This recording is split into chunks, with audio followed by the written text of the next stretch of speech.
Rádio Rural de Natal, a rádio da família 91.9. Bom dia para você que está acompanhando a gente neste primeiro domingo do mês de janeiro de 2025. Eu, Cacilda Medeiros, estou aqui com você até às 11 horas, porque a gente vai bater um bom papo hoje sobre um assunto muito gostoso, que é a leitura, né? Que é o tema de um livro. E quem está comigo aqui no estúdio é Marcos Túlios, que já participou do nosso programa algumas vezes. Marcos Túlios é mineiro, é publicitário, foi coordenador da Pastoral da Comunicação Nacional, né? Coordenador nacional aí de 2018 até 2024, e atualmente trabalha com Cáritas da América Latina e é nosso amigo pasconeiro. Bom dia, Marcos Túlios, que alegria tê-lo mais uma vez com a gente aqui no programa Aprendendo com a Igreja. Bom dia, Cacilda, uma alegria poder falar com você. Bom dia para o ouvinte da Rádio Rural 91.9 FM. Uma alegria de verdade, você sabe o quanto eu amo essa terra, essa gente querida. Então, para mim é uma satisfação muito grande poder desejar também um feliz ano novo, né? O primeiro domingo deste ano de 2025, que seja realmente um ano de paz, de alegria e, sobretudo, um ano de esperança para todos nós. Amém, que seja mesmo um ano de esperança, assim como o Jubileu da Esperança, que entramos, né, no Jubileu da Esperança agora há uma semana, então que seja um ano de muita esperança para todos nós. Mas Marcos Túlios, quem é Marcos Túlios, além disso que eu já li, que eu já falei, né? Mineiro, publicitário, pasconeiro, quem é Marcos Túlios? Olha, Cacilda, eu gosto de me definir primeiramente como cristão leigo. Eu acho que, especialmente no ambiente eclesial, é do meu batismo, é da força do meu batismo que eu encontro a razão para comunicar e a razão para viver a minha missão. Então, sou um cristão leigo, apaixonado por comunicação. Já faz um bom tempo que atuo na comunicação eclesial em diversos níveis. E aí, como você mencionou, nos últimos 6 anos eu pude servir a igreja no Brasil como o coordenador nacional da Pastoral da Comunicação, que gosta de ler, que gosta de escrever, que gosta de cultivar as amizades e que, acima de tudo, gosta de deixar sempre um rastro bom na vida de quem encontra comigo. Eu acredito que a nossa vida, ela é breve, mas ela é grande o bastante para que a gente possa deixar marcas positivas na vida das pessoas. É missão do cristão, é missão de toda pessoa. Feliz daquele que consegue deixar marcas positivas, né, na vida das pessoas. E você falando aí que gosta de ler, eu fiquei lembrando assim, que você também gosta muito de poesia, né? Para quem segue nas redes sociais, sempre vê você ali recitando poesias, e sempre poesias tão gostosas de escutar, de acompanhar junto. Eu gosto muito de poesia, vou contar um segredo aqui.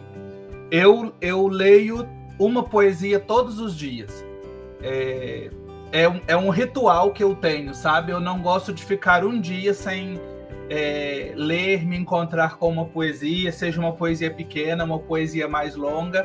Eu digo que a poesia é minha tábua de salvação, porque ela me ajuda todos os dias a me encontrar comigo mesmo, a me encontrar com a vida, a me encontrar com Deus. A poesia, ela tem esse poder que eu acho que ele é muito bonito. Então, a poesia, para mim, ela é sempre um sinal de salvação, por isso que eu não gosto de terminar o meu dia sem ter a oportunidade de ler uma poesia, de me encontrar com uma poesia, assim como eu tenho o hábito de rezar todos os dias. A poesia está no mesmo nível para mim. Que legal. E atualmente você também trabalha com Cáritas, né, na América Latina. Como é que é esse trabalho? Sim, atualmente eu estou coordenando a comunicação na Cáritas, na América Latina e Caribe. A Cáritas, ela é a caridade institucionalizada da igreja. A organização da igreja responsável por todo o serviço social caritativo. Está presente em 162 países, né, a confederação. E aqui na América Latina e Caribe são 22 Cáritas nacionais, que vêm desde o México até a Argentina. E no secretariado onde eu atuo, nós temos aí a missão de articular e de dinamizar, de fomentar o trabalho dessas 22 Cáritas nacionais, né? Então, comunicar a beleza daquilo que está sendo vivido, do que está sendo produzido a nível das nossas Cáritas, que tem realidades tão complexas e um trabalho bastante grande em diversas áreas, como, por exemplo, acompanhamento dos migrantes, na área ambiental, ecologia integral, o cuidado das áreas afetadas por riscos de desastre, o trabalho com mulheres, o amparo e proteção das crianças. Então, é um trabalho bastante grande. E como define muito bem o Papa Francisco, eu acho que é uma das definições mais bonitas do que é Cáritas, que é a carícia de Deus para a Igreja. Então, a Cáritas é uma oportunidade de encontrar com as pessoas que estão realmente não mais necessitadas, mas aquelas que têm um contato mais direto com a carne sofredora de Jesus e que nos fazem encontrar com ele também nesse trabalho, nessa missão. Com certeza, é um trabalho muito gratificante, né? Assim, aqui na Arquidiocese, o pouco que eu consigo acompanhar de Cáritas, eu vejo o quanto é um trabalho gratificante. Sim. Pode falar. Não, só completar que realmente é uma oportunidade, sabe, de poder viver isso e de ver o quanto Deus é bom com a gente, de nos dar essa oportunidade. Mas agora, falando do assunto que a gente convidou para participar do programa Aprendendo com a Igreja, que é o seu livro Pastoral da Comunicação em Chave Sinodal, que estou com ele aqui. Por sinal, eu ganhei do autor esse livro, autografado por ele. Pastoral da Comunicação em Chave Sinodal. Por que escrever um livro sobre este tema?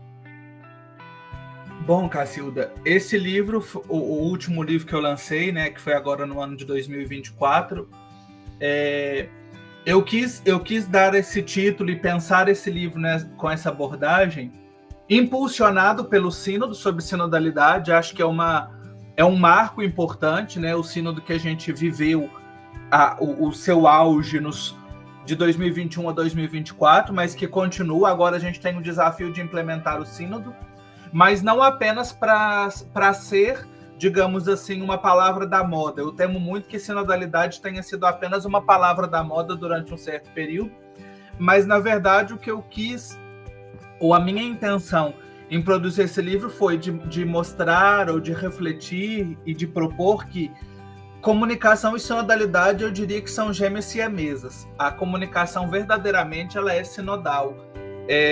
Na sua essência, na sua raiz, né? O próprio ato de comunicar, ninguém comunica sozinho, ninguém comunica para si próprio. Então, é sempre para o outro, com o outro. Então, já aí há um exercício de caminhar junto, que é o significado da palavra sinodalidade. Então, e poder ajudar, principalmente os nossos agentes da Pastoral da Comunicação, que a pastoral cresceu tanto nos últimos anos. A pandemia foi um grande impulso para o desenvolvimento da Pastoral da Comunicação, ajudá-los a perceber, principalmente aos que estavam chegando, essa dinâmica da comunicação verdadeiramente sinodal. A gente pode correr o risco de viver um encantamento com a comunicação pensada a partir das tecnologias, dos meios, dos avanços, das multiplataformas, e vai ficando, usando uma expressão que o Papa Francisco usou na mensagem de 2024, vai ficando pobre em humanidade, corre o risco de ficar pobre em humanidade, e a gente corre o risco de ficar pobre nesta dimensão humana da comunicação, que é a dimensão relacional. É daí que surge este estilo sinodal de comunicar. É quando nós percebemos que comunicação não é só meio, comunicação também é processo. E comunicação nasce a partir das relações.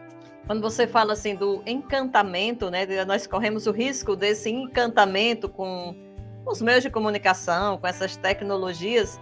E aí eu fico pensando que meio a culpa, né, da própria igreja, porque se nós pegamos os documentos há 40 anos, 50 anos, documentos da igreja que tratam da comunicação, foi um tempo de deslumbramento com as modernas tecnologias já daquela época. Então, os documentos da Igreja que tratam de comunicação ali da década de 60, do Concílio Vaticano II, como o decreto intermirífica, da década de 70, falam muito desse deslumbramento, desse encantamento com as maravilhas da comunicação. Será que a gente também não tem não vê um pouco disso, dessa época? Sim, eu concordo com você, Cacilda.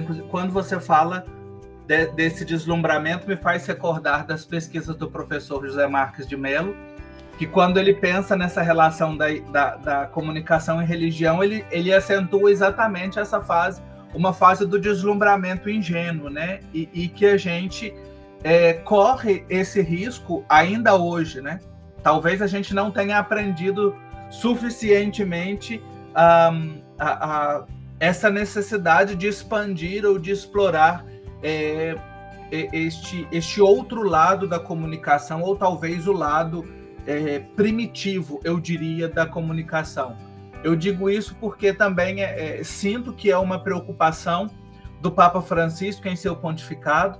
Foi um pouco também do que eu estudei no mestrado, as mensagens para o Dia Mundial das Comunicações, e fica muito evidente esta recuperação que o Papa Francisco quer fazer do sentido da comunicação enquanto relação, e que a comunicação principal é a comunicação humana.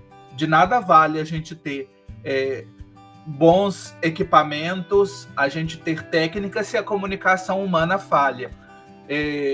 E especialmente neste tempo em que a gente vê com uma acentuada velocidade o desenvolvimento de inteligências artificiais, de manipulação de dados, etc., isso corre um risco bastante grande. E nós, enquanto igreja, temos este compromisso, enquanto comunicação pastoral, enquanto comunicação eclesial, este compromisso de fazer resplandecer a beleza da comunicação humana. Então, realmente não novamente nos deslumbrarmos com essas técnicas. E aí recuperar aquela primeira frase do documento intermirífico que você mencionou, né, que fala que entre as tantas maravilhas criadas por Deus está a comunicação e a técnica também, mas perceber que a comunicação é um dom de Deus e que a gente deve valorizá-lo sempre. Você também falou de onde vem a inspiração para o livro, né, Pastoral da Comunicação em Chave Sinodal, e falou que veio do sínodo. Estamos vivendo o sínodo. E aí eu queria que você falasse um pouco, explicasse para quem está ouvindo a gente, que não sabe ainda o que é o sínodo dos bispos, que por sinal nós vamos viver um sínodo arquidiocesano agora em 2025, para você explicar também o que é o sínodo. Uhum.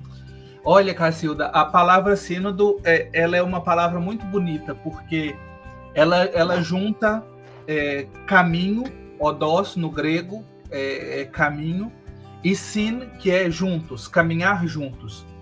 Quando a igreja propõe a reflexão sobre sinodalidade, e aí essa não é uma invenção do Papa Francisco, né? Sinodalidade, a gente olhar no tempo da patrística, há mais de 1000 anos, documentos do início do cristianismo, vários pensadores já mencionam sobre esta caminhada da igreja. E este era o primeiro nome dos cristãos. Lá nos Atos dos Apóstolos a gente vai encontrar, né? São aqueles do caminho. Ou seja, o cristianismo nasce como um caminho. Portanto, a igreja é sinodal desde que ela existe. Contudo, há uma instituição específica na igreja, no corpo eclesial, que se chama o Sínodo dos Bispos, que foi instituído, criado por São Paulo VI, e que o Papa Francisco, na reforma da Cúria Romana, passa a chamar, inclusive, de Secretaria-Geral do Sínodo.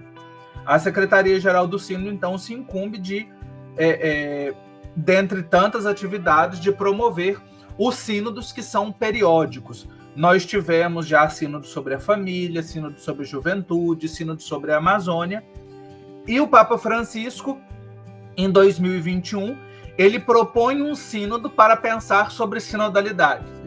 O tema central é o jeito de ser igreja.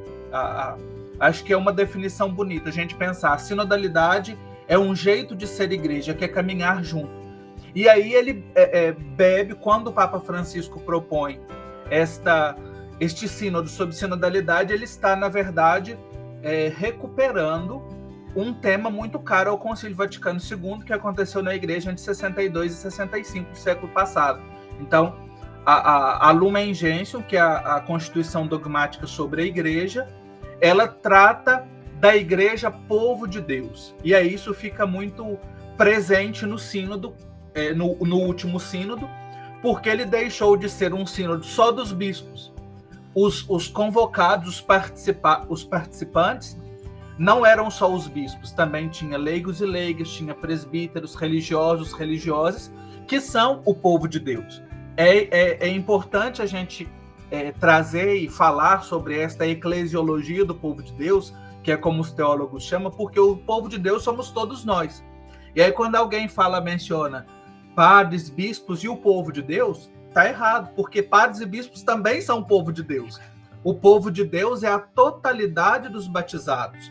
E aí nós nos unimos, nos irmanamos e caminhamos juntos, primeiramente, como filhos e filhas de Deus, como batizados, como irmanados pelo nosso batismo.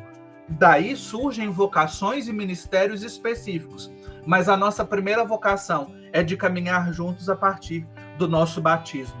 Então é uma valorização e uma oportunidade de recuperação e, acima de tudo, de redescoberta da nossa vocação batismal. Bom, a gente vai para um rápido intervalo, né, com essa sua explicação tão boa, tão clara do que é o sínodo.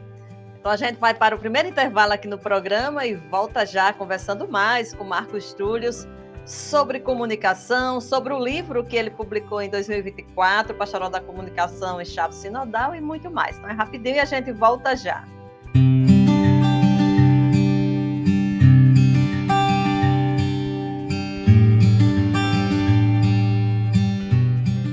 Estamos de volta com o programa Aprendendo com a Igreja, neste domingo, dia 5 de janeiro de 2025, começando mais um ano, aprendendo mais com a Igreja. E hoje o nosso convidado é Marcos Túlios, publicitário, mineiro, pasconeiro, que foi coordenador nacional da PASCOM, entre tantas e outras atividades e missões que ele exerce aqui que já exerceu e que ainda exerce, né? O jovem Marcos Túlios.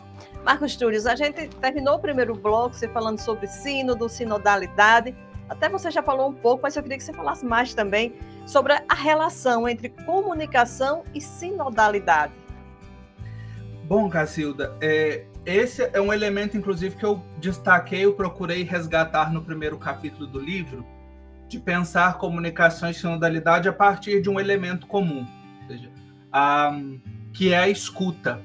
Quem acompanhou, quem viveu o sínodo sobre sinodalidade, que participou aí na sua comunidade, na sua paróquia e na Arquidiocese de Natal, uma vez que o sínodo começou lá em 2021 com uma escuta ampla das bases, percebeu que o Papa Francisco quis escutar a todos, como ele fala. E quando eu proponho, né, a gente pensar a escuta como um caminho, a primazia da escuta como um caminho de relação, de diálogo, de conexão entre comunicação e sinodalidade, é para entender que uma PASCOM sinodal e uma comunicação, e aí eu acho que é até redundante, mas a gente às vezes precisa de reforçar, uma comunicação sinodal, ela parte da escuta. O Papa Francisco, quando propôs a mensagem para o Dia Mundial das Comunicações de escutar com o ouvido do coração, ele fala que a escuta ela é uma condição para comunicar. E talvez a gente se esqueça disso. Então, acho que a relação mais profunda entre comunicação e sinodalidade está na necessidade de nós nos escutarmos a todos mutuamente. A comunicação que se pretende ser sinodal, e aí a Arquidiocese de Natal tem uma trajetória muito bonita de uma PASCOM consolidada e bastante viva, né? Produz muito com qualidade, com agentes bem formados, e a gente precisa de entender, ou seja, a PASCOM ela vai cumprir verdadeiramente a sua missão, não só quando ela produz bem, isso é um elemento importante, mas ela vai ser uma PASCOM boa, uma PASCOM sinodal, quando o que ela produz for fruto de uma escuta e de um contato com a comunidade, com a sua realidade. Quando todas as pessoas forem escutadas, vistas, sentidas, amadas. Então, a relação entre comunicação e sinodalidade passa por isso, sobre o acolher o outro, entender o outro, caminhar junto com o outro. Então, mais do que comunicação, é também a gente pensar que é relacionamento humano, né? A comunicação e sinodalidade é um exercício pleno das nossas relações humanas, porque ninguém é cristão sozinho, ninguém comunica sozinho. Nós vivemos em uma grande comunidade. De fato, se não tivesse sinodalidade, acho que não há igreja. Não há. A igreja na sua essência, né? Mas assim, seguindo com o seu livro, né? Você já falou do primeiro capítulo, que fala da sinodalidade, da primazia da escuta. No segundo capítulo, fala da pastoral da comunicação à luz do Diretório de Comunicação da Igreja no Brasil. O que é que a gente pode encontrar nesse segundo capítulo? O que é o Diretório de Comunicação? Bom, o Diretório de Comunicação, ele é o documento mais importante de comunicação da Igreja no Brasil. Por quê? Ali está o que a Igreja no Brasil pensa sobre a comunicação. Ele é fruto de um longo trabalho, né? Foram muitos anos até chegar nessa versão do diretório. Eu costumo dizer que foi um parto de elefante, uma gestação de elefante que dura um tempão, né? Então foram anos e anos. E o nosso diretório foi recentemente atualizado. Em 2023 foi publicada uma edição atualizada. Eu tive a oportunidade de integrar a equipe que atualizou o diretório. E então eu quis propor e pensar a comunicação a partir desta relação. Primeiro, de recuperar, resgatar este esforço da Igreja no Brasil para promover a pastoral da comunicação. Não há um nascimento, uma certidão de nascimento, como muita gente pergunta, quando que nasceu a PASCOM? Eu falo assim, não tem uma data específica, porque a gente teve impulsos, né?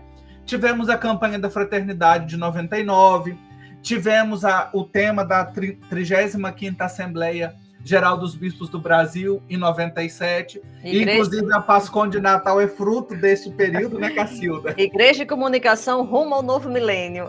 Exatamente. Eu me lembro que eu estive aí em 2023, nos 25 anos da PASCOM, e a gente relembrava, né, em 98, ou seja, ainda no impulso também, quando os bispos do Brasil propuseram esse tema. Depois o Estudo 101, no ano de 2011, e o Diretório. E acho que o mais interessante para a gente resgatar aqui é a definição que o Diretório de Comunicação traz do que é pastoral da comunicação. E aí eu resgato, né, e amplifico um pouco, né, entender o que é toda pastoral é presença e ação da igreja em algum lugar ou em alguma atividade. Portanto, pastoral da comunicação é presença e ação da igreja nos ambientes comunicacionais. A pastoral da comunicação se constitui a partir de ações próprias no campo da comunicação, com sentido pastoral e evangelizador. Ou seja, não é só comunicar por comunicar, transmitir, mas tem sempre essa finalidade, que é o sentido pastoral e evangelizador. A pastoral do ser e do estar em comunhão, que é uma das definições que a gente grava no coração e que escutou tanto, né? Ou seja, não tem como. E aí é sinodalidade, ser e estar em comunhão é essencialmente sinodalidade, tanto que comunhão é uma das palavras-chave do sínodo, e para garantir a acolhida, a participação de todos, a gestão democrática dos meios e dos processos comunicacionais. Então é revisitar, a partir do nosso diretório, aquilo que foi, inclusive, revisto ali nesse capítulo, que é o capítulo 10 do diretório, em que a gente fala sobre a pastoral da comunicação e perceber esses elementos. E acima de tudo, Cacilda, e acho que aí também resplandece muito do que é sinodalidade, que é a natureza da PASCOM, que é ser transversal. Ela não comunica para si mesma, não é uma pastoral autorreferencial.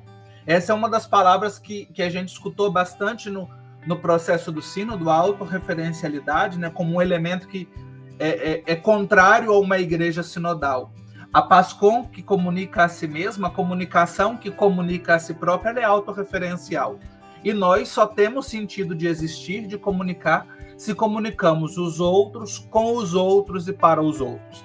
Então, a pastoral da comunicação em chave sinodal, à luz do diretório, é isso, é uma comunicação que constrói esse caminho junto com os outros. Eu acho que todo agente da pastoral da comunicação deveria ler esse livro de Marcos Túlio, porque é um livro de uma linguagem muito gostosa de ler e aqui está o que é pastoral da comunicação. E quero já adiantar os agentes da Pascom que estão ouvindo a gente, os agentes da Pascom das paróquias da Arquidiocese de Natal, que essa aqui vai ser o tema, né, do nosso jubileu dos comunicadores, dentro desse ano do Jubileu da Esperança, e que nós vamos contar com a presença de Marcos Túlio, que vem falar para a gente ao vivo, lá no Santuário dos Mártires, no bairro Nazaré, dia 1º de junho. E nós queremos ver aquele santuário cheinho de agentes da Pascom para refletir mais sobre esse tema da Pascom e sinodalidade e esperança, né, dentro desse contexto do Jubileu da Esperança. Ficamos muito felizes quando falamos com o Marcos Túlio e ele disse que a agenda era nossa, dia 1º de junho. É verdade, eu já estou ansioso também por essa data, que para mim é sempre uma alegria estar aí, e especialmente com essa temática, com essa motivação, né? Vamos ser realmente comunicadores de esperança. Marcos Túlio, e ainda falando mais sobre o seu livro, e assim, nós não vamos falar do livro como um todo, né? Porque senão perde a graça para quem for ler, quem comprar e for ler. Mas aí eu vejo assim que os outros capítulos do livro, o 3, o 4, é muito realmente sobre o pastoral da comunicação, os eixos da Pascom, de acordo com o diretório, como organizar a Pascom, né? Isso, chaves de leitura. Eu queria que você falasse assim, num resumo também, de que trata o livro no todo, nesses outros capítulos.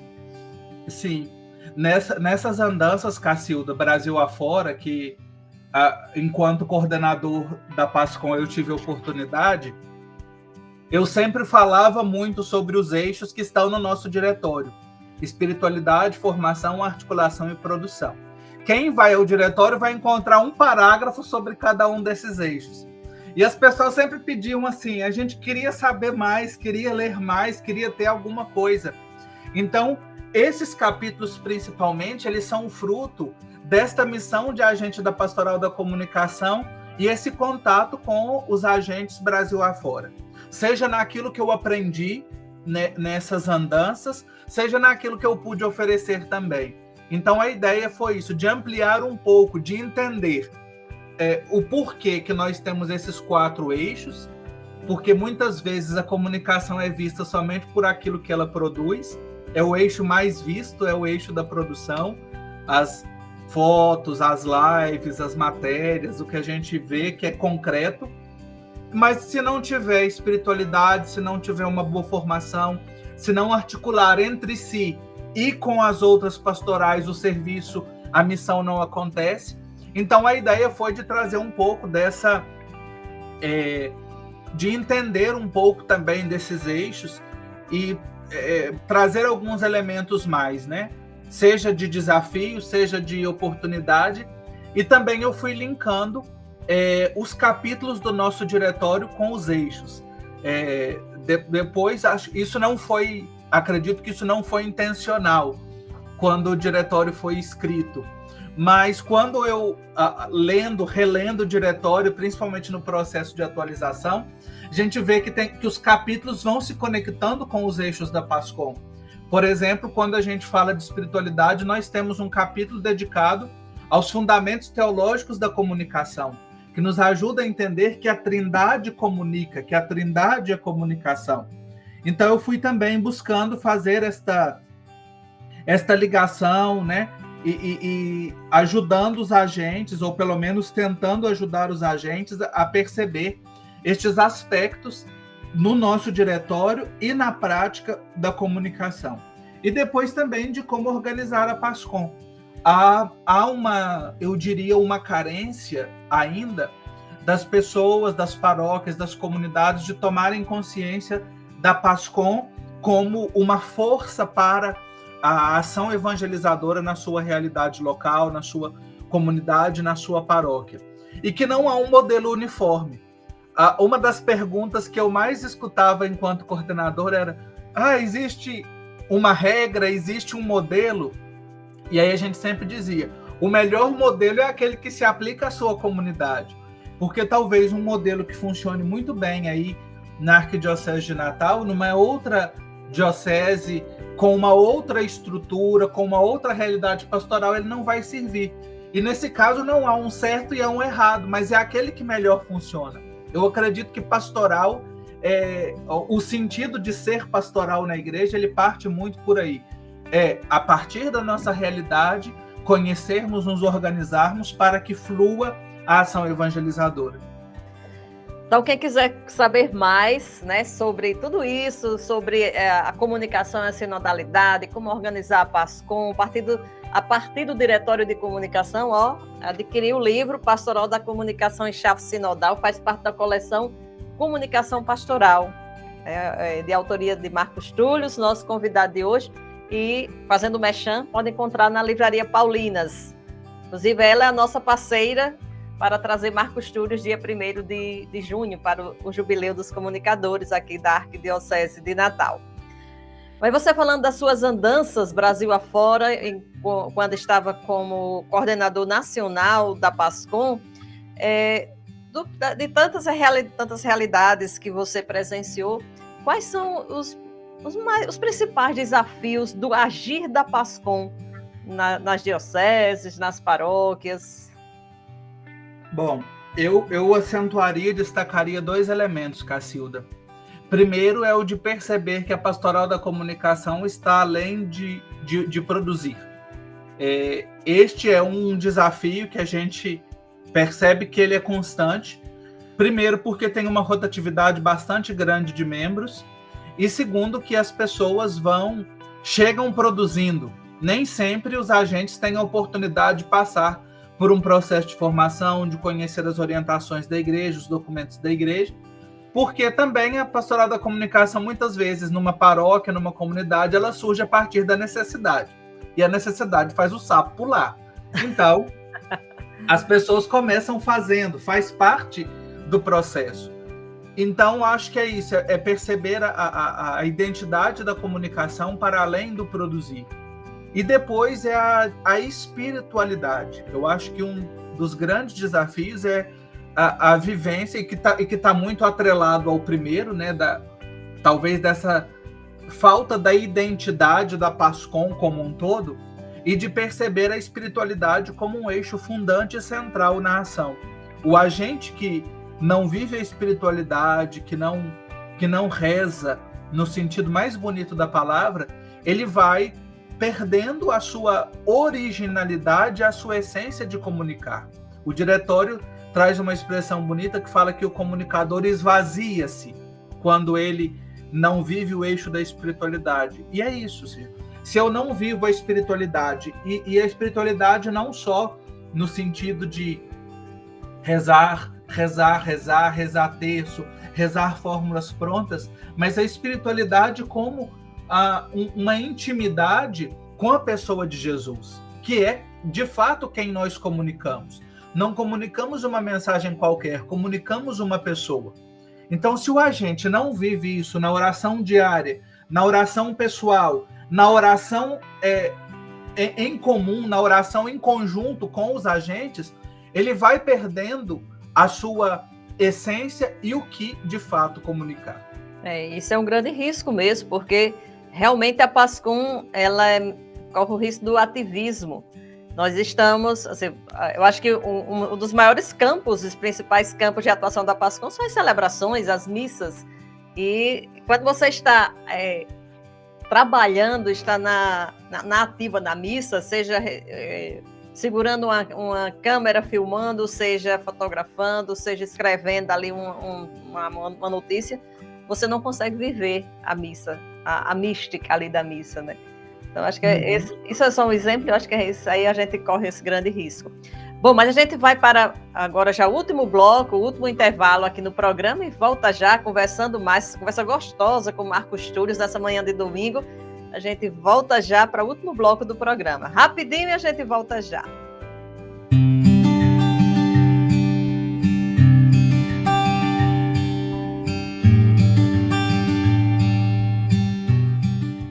Estamos de volta com o programa Aprendendo com a Igreja, neste dia 5 de janeiro, conversando com Marcos Túlio.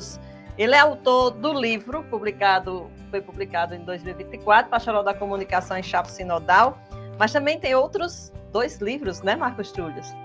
Isso, 2 livros publicados pela Paulus, o Esperançar, a missão do agente da Pastoral da Comunicação, e o Comunicar para Humanizar, a comunicação a partir do Papa Francisco. E do que é que tratam esses 2 livros, assim? Em resumo, o que é que eles tratam?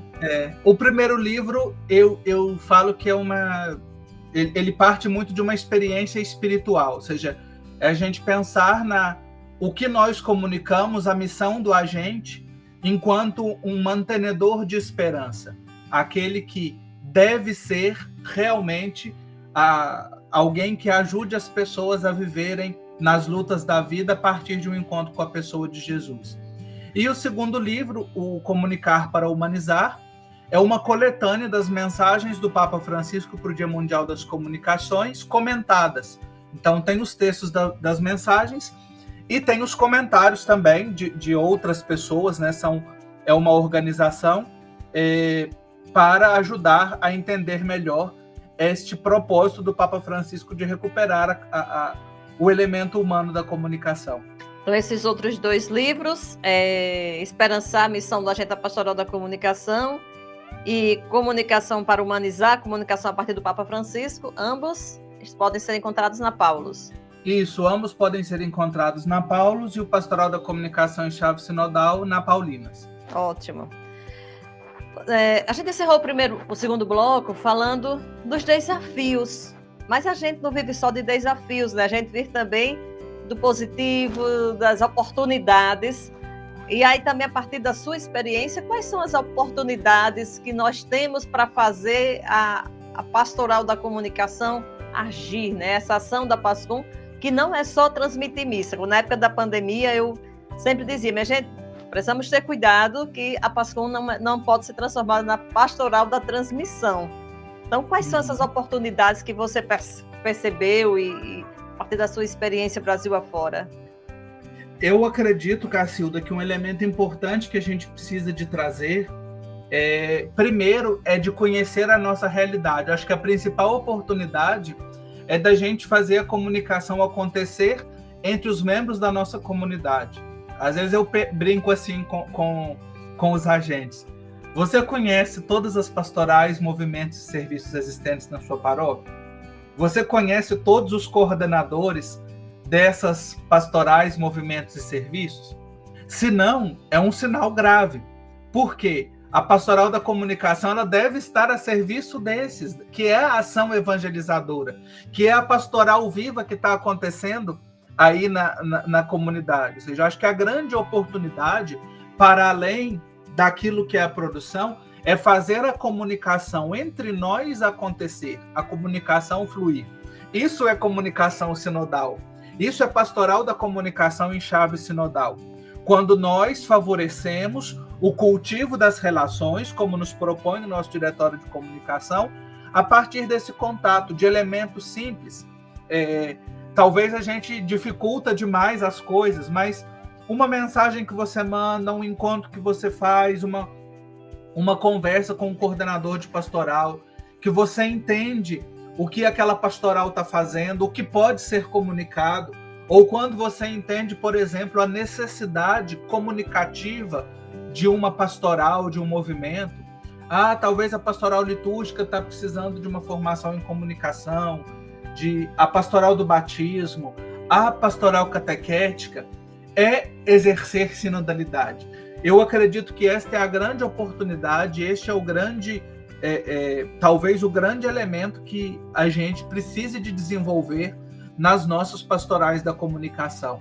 Passar desta pastoral puramente produtiva e operativa para uma pastoral mais relacional, que consiga, a partir de elementos simples, você chegar perto da outra pessoa e conversar sem ter medo, sem ter vergonha, às vezes até. Eu costumo usar um exemplo que é o seguinte: nós, às vezes, chega uma pessoa nova em uma comunidade, alguém que se mudou para o bairro, para a rua, e aquela nova presença não é percebida.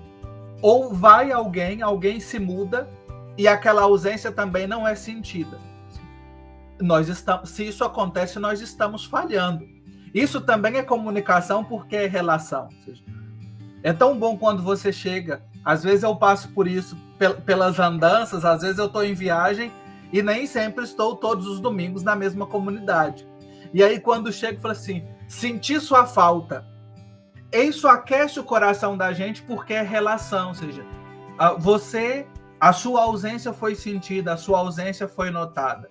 Então penso que são oportunidades para a gente fazer a pastoral da comunicação acontecer de fato nas nossas comunidades. E isso tudo que você está falando da relação digamos que seja a prática da vivência da sinodalidade, né? Algo que pode transformar o trabalho da pastoral da comunicação, não é isso? Exatamente, transforma o nosso trabalho. E eu ouvi de algumas pessoas que não são de pastoral da comunicação que falam assim: olha, seu livro se encaixa para qualquer pastoral, não é só para quem é da Pascom, não. Tem elementos que são específicos, quando fala, por exemplo, da questão da organização, mas é a gente perceber que isso é o jeito humano da gente construir comunidade. E talvez seja um dos grandes desafios hoje, porque há muitas oportunidades, por exemplo, para se construir comunidades online, comunidades virtuais, mas às vezes a gente vai pecando nesse construir comunidades também que acontecem nos encontros humanos físicos, né? Há também o encontro, o Papa Francisco faz questão de dizer isso, depois do documento Rumo à Presença Plena também, que há encontro nessas relações online, mas perceber destes encontros que a gente precisa de promover entre as pessoas, e isso é sinodalidade.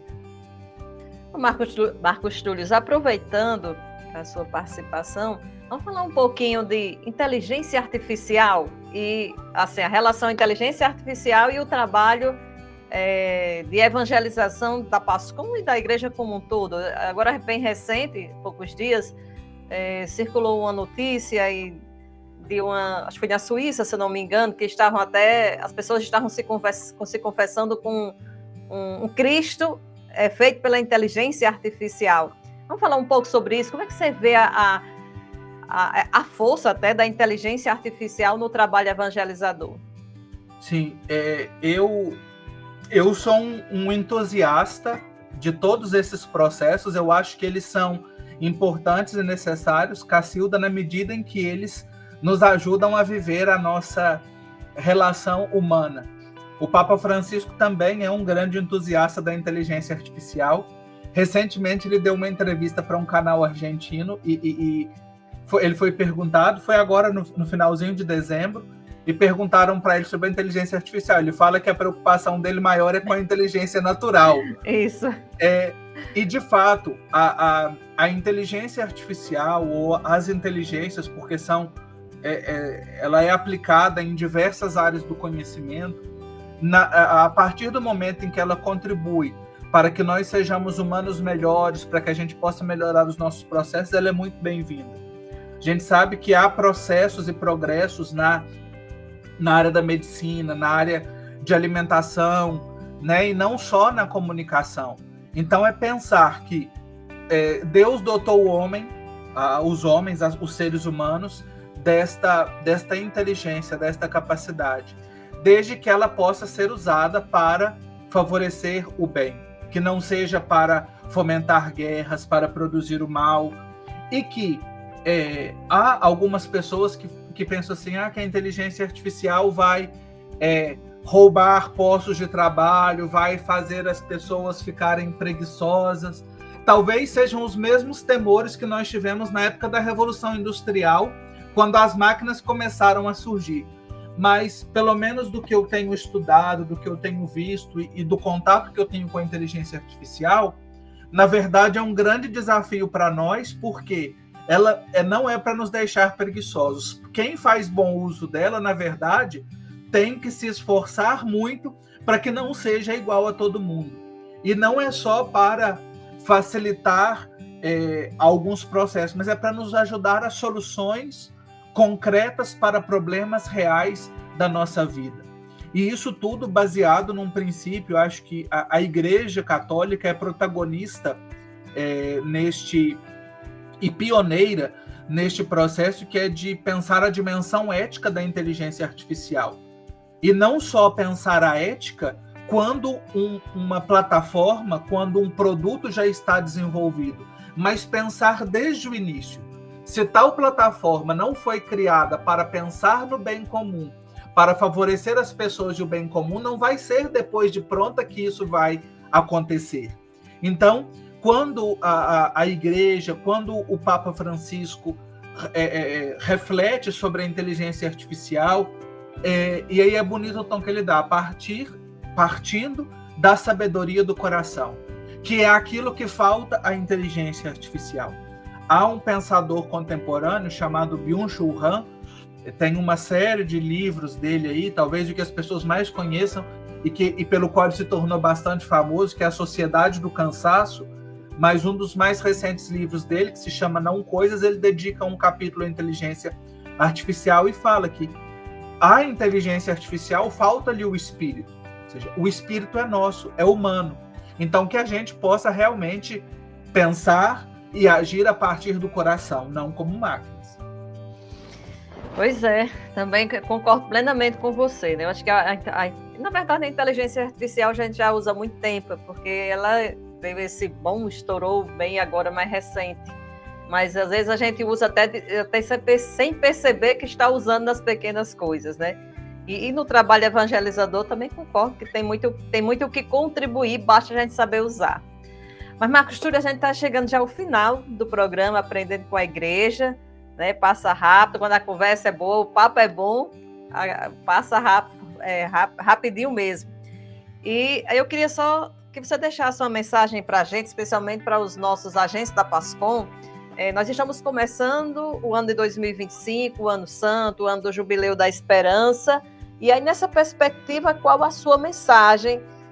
Uma pessoa que já tem bastante experiência com pastoral da comunicação, qual a sua mensagem para os nossos pasconeiros e pasconeiras, para o povo de Deus em geral, aqui da nossa Arquidiocese de Natal?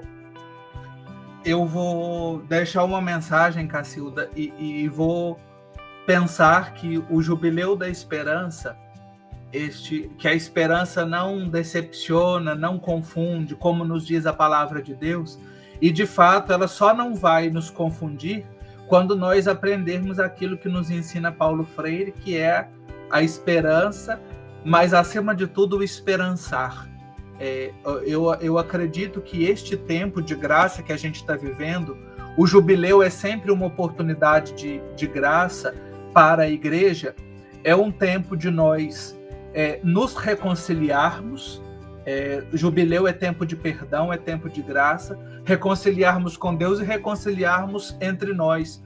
Nós muitas vezes temos as nossas relações feridas por tantas dificuldades, por tantos problemas que a contemporaneidade vai nos trazendo, mas a esperança, ela nos favorece a possibilidade do encontro. Então, que seja um tempo de encontros bonitos, de encontros fecundos.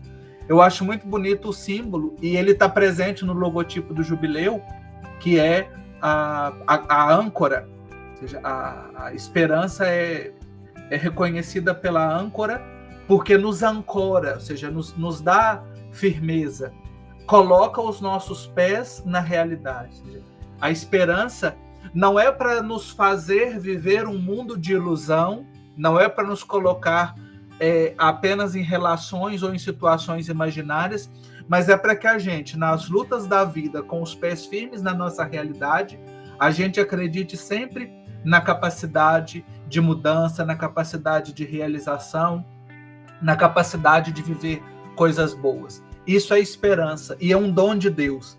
A gente não compra esperança, a gente não encontra no mercado, mas ela está no nosso coração.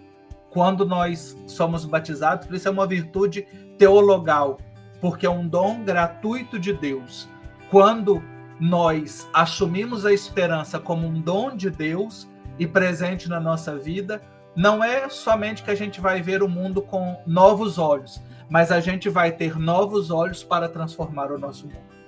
É isso aí. Muitíssimo obrigada, Marcos Túlios, por estar com a gente aqui, começando o ano, primeiro programa do ano, e você já com a gente. E reforço o convite, tanto a você, como também para os nossos agentes da PASCOM, para o dia 1º de junho, estar com a gente lá no Santuário dos Mártires, no bairro Nazaré, aqui em Natal, no Jubileu dos Comunicadores, com a presença de Marcos Túlios. Então, desde já bem-vindo, Marcos Túlios, e muitíssimo obrigada por estar com a gente hoje. Obrigado a você, Cássio, da equipe do setor de comunicação da Arquidiocese, da Rádio Rural, e aos pasconeiros e a quem nos ouviu, né?